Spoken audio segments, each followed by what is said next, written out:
ایک کالر لیتے ہیں ساحل صاحب، ایک کالر لیتے ہیں۔ السلام علیکم۔ جی وعلیکم السلام۔ جی فرمائیے۔ جی میرا کوشچن ساحل ندیم صاحب سے ہے کہ پہلے یہ بتائیے گا کہ ریڈ ہائپر کی کیا حقیقت ہے، اور اس میں قرآن و حدیث میں کیا اس کے بارے میں کوئی انڈیکیشن ہمیں ملی ہے، اور اگر ملی ہے تو پھر ہمارا نیکسٹ موو کیا ہوگا؟ کیونکہ اگر فار ایگزامپل یہ ہو بھی جاتا ہے تو وہ ٹیمپل بنا دیں گے، مسجد اقصیٰ کو گرا دیں گے، اور اس کے بعد ابھی جو ہمارا نہ مولوی تیار ہے نہ مدرسہ تیار ہے۔ ریڈ ہائفر کی حقیقت کیا ہے یہ جاننا چاہ رہے ہیں بھائی، اور اگر جو ٹیمپل بنا دیتے ہیں تو پھر ہمارا اس کا کیا لائن آف ایکشن کیا ہے، کس طریقے سے ہم آگے بڑھ سکتے ہیں؟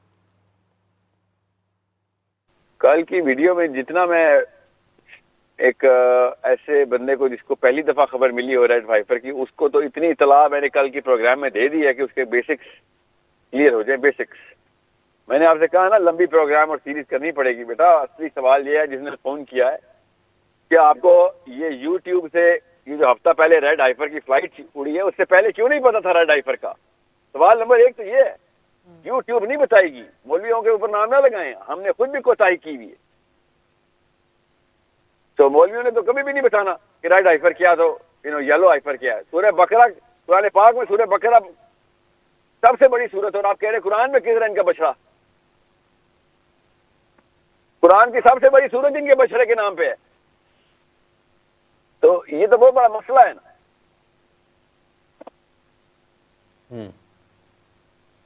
تو میں پروگرام کرتا ہوں اس کے اوپر حافظ صاحب، انشاءاللہ لمبا پروگرام کرتے ہیں، ادروائز کوئی اور انتظام کرتے ہیں سوشل میڈیا کے اوپر اس کی اویئرنیس کی ایک الگ سے سیریز کرنے کا۔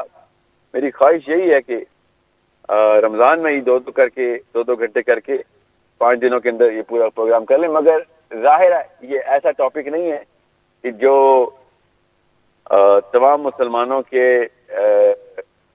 مطلب لوگوں کو سمجھ بھی آ سکے۔ اس کے لیے تھوڑا سا ہسٹری کا جاننا، اسلام کا جاننا، یہود کو جاننا، سیرہ کا جاننا بہت ضروری ہے۔ سیرہ میں یہودیوں کی ہسٹری، جس طریقے سے یہودیوں نے جو امپیکٹ رکھا ہے ہماری اسلامک ہسٹری میں، وہ جاننا بہت ضروری ہے۔ وہ میں ظاہر ہے 1-2 گھنٹے کے پروگرام میں ساری ہسٹری تو نہیں ہم کور کر سکتے 5 دنوں کے اندر، تو میں انہی لوگوں کے لیے کر سکوں گا جن کی تھوڑی سی بیسکس تو کلیئر ہیں اور ان کو پتہ ہے کہ ہاں میں ایسی ٹرمینالوجی بولوں گا تو کوئی مطلب ان کو پہلے سے ٹرمینالوجی کا مطلب پتہ ہوگا، جو کی ورڈز ہوتے ہیں جو کہ وقت بچا لیں گے میرا بھی اس پروگرام کرنے میں اور لوگوں کا بھی اس پروگرام کو سمجھنے میں۔ ایک کالر لے لیتے ہیں، اور آپ نے یا فتاح میرا خیال ابھی تک پڑھا نہیں ہے۔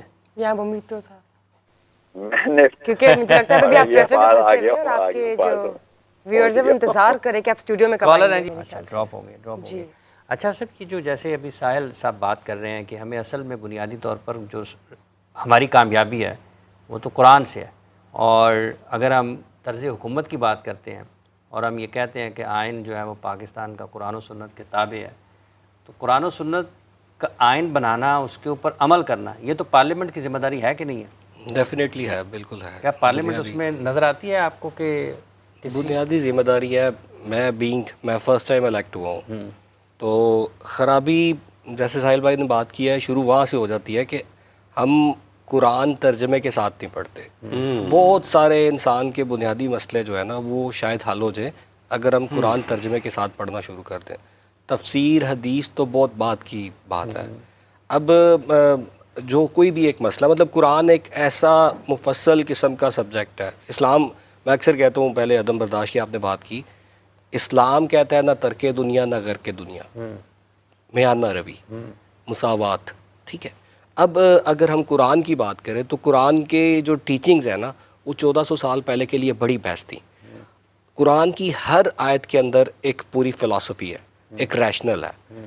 جب تک ہم اس ریشنل کا مقصد نہیں دیکھیں گے، لائک ویز ہمارے پاس، میں اگزامپل دیتا ہوں کہ 4 شادیوں کا کنسیپٹ ہے، تو دیکھنا تو یہ پڑے گا کہ اس ٹائم جو وومن پاپولیشن تھی، اسلام منارٹی میں تھا، تو کیا وہ وومن پاپولیشن اتنی ہی تھی جتنی آج 52% ہو چکی ہے، یا پہلے کم تھی؟ آج میل کم ہے، عورتیں 52 پہ چلی گئی ہیں، جو میل ہیں وہ 48 پہ آ گئے ہیں۔ ریشنل دیکھنا پڑتا ہے، ہر چیز کی انالوجی ڈرا کرنی پڑتی ہے۔ ایسے اور بھی بڑے معاملات ہیں. میں ایک 2013 میں ایک کانفرنس ہوئی تھی, ایک ہماری چھوٹی بیٹی ایک وکٹم ہوئی تھی, زینب, بڑا مشہور واقعہ ہے. تو اس میں جو ویڈیو ایویڈنس تھا نا, اس کی ایڈمیزیبلٹی کے اوپر ایک بات ہوئی تھی.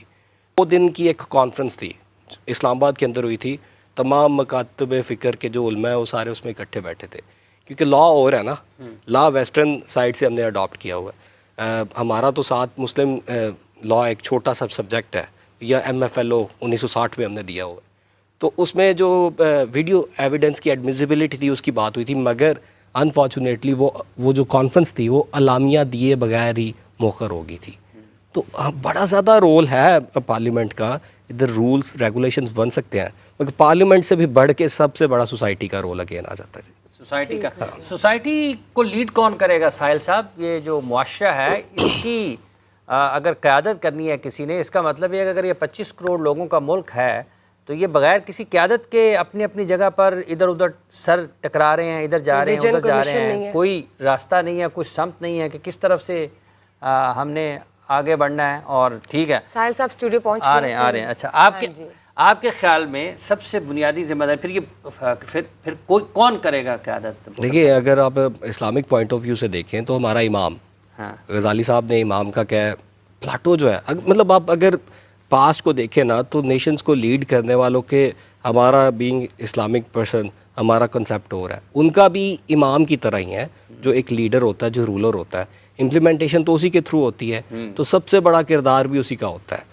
جو ایک حکم اوپر سے, حکم جس کو کہتے ہیں, حکم آتا ہے اور پھر وہ نیچے پینیٹریٹ ہو کے پبلک تک جاتا ہے, تو وہ کرنا پڑتا ہے. وہ امام کی بیسیکلی ذمہ داری ہے, کیونکہ سب سے پہلا ماں سب سے بڑا انسٹیٹیوٹ ہے میرے خیال سے. انسان جو بھی سیکھتا ہے, انسٹیٹیوشنز بڑے میٹر کرتے ہیں, سب سے بڑا انسٹیٹیوٹ ماں ہے. مائیں اگر اپنے بچوں کو شروع سے ہی چیزیں اس طرح سے بتانے لگ پڑیں, سکھانے لگ پڑیں, تو چیزیں بہت بہتر ہو جائیں. اکثر آپ نے دیکھا ہوگا, یہ بڑی زبان زد عام چیز ہوتی ہے کہ آپ نے کسی کی کال نہیں اٹینڈ کرنی اور آپ کے بچے پاس بیٹھے ہوئے ہیں, آپ کو کال آ جاتی ہے تو وہ اٹھا کے کہتے ہیں بیٹا کہہ دو یہاں پہ نہیں ہے. یہ سوشل جو ٹریننگ ہے نا, یہی ہماری غلط ہو رہی ہے.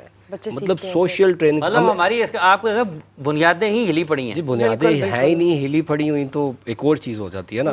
مجھے, ہم 4 لوگ بیٹھے ہوئے ہیں, ہم اپنی بات کر لیں, کتنے لوگ ہم قرآن ترجمے سے پڑھتے ہیں. چیزیں سوچنے والی ہیں. ہم پہلے, جب تک, میں کہہ رہا ہوں کہ جب تک ہم اپنی غلطیاں نہیں صحیح کریں گے ہم آگے نہیں جا سکتے. تو آگے جنریشن پہ ہم سے کیا سیکھے گی؟ بالکل اگلی جنریشن کا تو کوئی سوچ ہی نہیں رہا, کوئی nobody is even thinking about them. ہر کوئی آج پاس میں لے رہا ہے, پاس کو ہم پڑھتے ہیں مگر فیوچر کا اس طرح سے سوچتے نہیں ہیں. ٹھیک ہے ساتھ صاحب, یہ جو اس طرح سے ذکر ہوا ابھی ایک کہ چونکہ یہ عمومی رویے ہیں ہمارے, فون آیا, بچہ گھر میں آیا اور آپ نے فون نہیں سننا ہے, تو آپ میں اتنی بھی اخلاقی جرت نہیں ہے کہ آپ اگر کسی کو انکار بھی کرنا چاہتے ہیں تو آپ کسی کو اخلاقی جرت بھی نہیں ہے اتنی کہ آپ فون اٹھا کے یہ کہہ سکیں یار میں ابھی تمہارا کام نہیں کر سکتا, یا میں ابھی. حالانکہ یہ اس وقت بہترین موقع ہے اپنے بچے کی بہترین تربیت کرنے کا. اسے کہو کہ بھئی وہ بیزی ہیں یا وہ اس وقت آپ سے بات نہیں کرنا چاہتے, وہ تھوڑی دیر کے بعد آپ کو کال بیک کریں گے, تو اس کا بہترین نتیجہ سامنے آ جائے گا, حقائق بھی سامنے آئے گا, سچ بھی سامنے آئے گا, اور عزت بھی ملے گی, اور دیکھنے والا, سننے والا سب کچھ کہیں گے کہ یار اس نے بڑی اچھی بات کی ہے. اور تھوڑی دیر پہلے بھٹر صاحب نے بات کی کہ ماں ایک بہترین درس گاہ ہے, تو اس میں کوئی شک نہیں ہے. میں اچھا تو نہیں لگتا کہ اپنی مثال بار بار دوں. ہماری والدہ محترمہ جب اسکول جاتے تھے, والد صاحب سائیکل پہ اسکول پہ لے کے جاتے تھے, تو اس سے پہلے وہ مجھے مفلر کان پہ لپیٹ کر تاکہ سردی سے بچا جائے, تو وہ مسجد تک چھوڑ کر جاتے تھے کہ بھئی چلو بھئی نماز تو ہو چکی ہوئی ہے, اب آپ یہاں پہ امام صاحب سے قرآن پاک کو پڑھیں اور ترجمہ پڑھیں اور تفسیر پڑھیں. اور یہ تفسیر کا شوق مجھے اس وقت کا پڑا ہوا ہے, اور میں کرسچن اسکول میں پڑھا, تو وہاں پہ میں نے ان سے کہا کہ مجھے تفسیر قرآن پاک چاہیے, تو انہوں نے کہا کہ اس وقت دینیات بولتے تھے, اب تو اسلامیات کا لفظ بولا جاتا ہے, تو دینیات کے ٹیچر سے ریکمینڈ کروایا گیا, تو انہوں نے کہا کہ جی منگوا تو دیتے ہیں, کس کی منگوا کے دیں؟ تو انہوں نے بتایا کہ ابن کثیر, لیکن اس وقت ہمیں گھر لے کے جانے کی اجازت نہیں ہوتی تھی, ہم صرف لائبریری میں پڑھ سکتے تھے. تو یہ اس وقت سے شوق پڑا. تو یہ ماں جو ہوتی ہے نا, یہ بڑی زبردست چیز ہے.